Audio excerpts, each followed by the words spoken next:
തളിക്കുളം 6-ാം വാർഡിൽ 52-ാം നമ്പർ ചൈതന്യ അംഗനവാടിയിൽ 34 വർഷം സേവനമനുഷ്ഠിച്ച അംഗനവാടി ഹെൽപ്പർ കമലയ്ക്ക് വികസന സമിതിയുടെ ആഭിമുഖ്യത്തിൽ യാത്രയയപ്പ് നൽകി.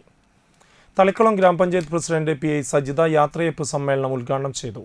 വാർഡ് മെമ്പറും വൈസ് പ്രസിഡന്റുമായ PK അനിത ടീച്ചർ അധ്യക്ഷത വഹിച്ചു. ചടങ്ങിൽ ബ്ലോക്ക് മെമ്പർ കല ടീച്ചർ വിരമിക്കുന്ന അംഗനവാടി ഹെൽപ്പർ കമലയ്ക്ക് ഉപഹാരം നൽകി.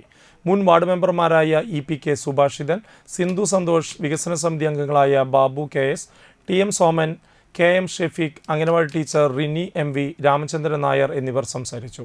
കുട്ടികളുടെ കലാപരിപാടികളും നടന്നു. ഇവിടെ ഇരിക്കുന്ന ഒരുവിധം എല്ലാ പ്രായമായിട്ടുള്ള ആളുകളും അംഗൻവാടി പഠിച്ചുകൊണ്ടാണ് അല്ലേ, ഒരുവിധം ആളുകളൊക്കെ തന്നെ അംഗൻവാടി പ്രവേശനം അല്ലെങ്കിൽ അംഗൻവാടിയിൽ 6 വയസ്സ് വരെ പഠിച്ചുകൊണ്ടാണ് നമ്മുടെ സ്കൂളുകളിലേക്ക് കയറുന്നത്. ഞങ്ങളടക്കമുള്ള ആളുകൾ പഠിച്ചത് അംഗൻവാടിയിൽ. ഇപ്പോഴത്തെ കുട്ടികളൊക്കെ കുറേ പേര് അംഗൻവാടി സ്കിപ്പ് ചെയ്തുകൊണ്ട് സ്കൂളുകളിൽ ഡയറക്റ്റ് പ്ലേ സ്കൂളുകളിൽ ചേർത്തുന്നൊരു അഭിമാനം എന്ന് തോന്നുന്ന രീതിയിൽ ചെയ്യുന്ന ആളുകൾ നമ്മൾ കണ്ടിട്ടുണ്ട്.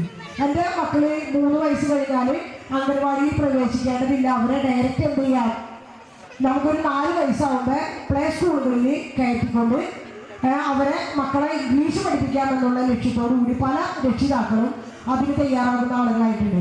പക്ഷെ നിങ്ങളോട് തുറന്നൊരു കാര്യം പറയാം, രക്ഷിതാക്കളുടെ അത്ര തന്നെ, അതായത് അച്ഛനും അമ്മയും നൽകുന്ന സ്നേഹത്തിനൊപ്പം തന്നെ അല്ലെങ്കിൽ അതിനേക്കാൾ ഒരു പടി മുന്നിൽ നിന്നുകൊണ്ട് നമ്മുടെ മക്കൾക്ക് നല്ലത് പറഞ്ഞു കൊടുക്കുന്ന ഒരു സംവിധാനം എവിടെയാണുള്ളത്? അംഗൻവാടികളിലാണ് അല്ലേ. നമ്മുടെ മക്കൾ ഏറ്റവും ആദ്യം സംസാരിച്ചു തുടങ്ങി അത് കൃത്യമായിട്ട് നല്ലൊരു രീതിയിൽ സംസാരിക്കുന്നതാണെങ്കിലും അവരെ നല്ല ശീലങ്ങൾ പഠിപ്പിക്കുന്നതും എവിടെ നിന്നാണ്?